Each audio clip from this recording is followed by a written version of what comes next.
بسم الله الرحمن الرحيم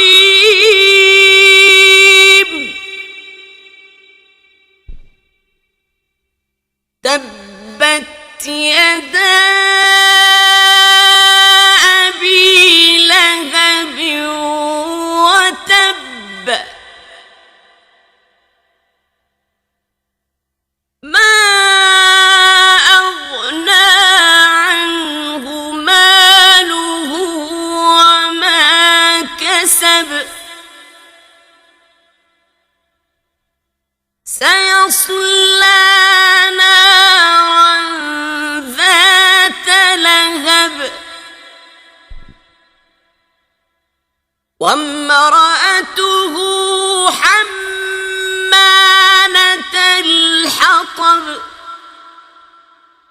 في جيدها حبل من مسد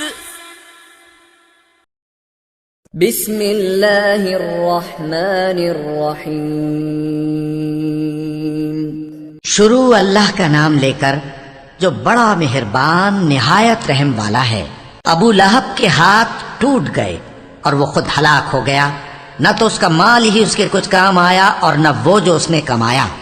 वो जरूर भड़कती हुई आग में दाखिल होगा और उसकी बीवी भी जो ईंधन सर पर उठाए फिरती है, उसके गले में मूंज की रस्सी होगी।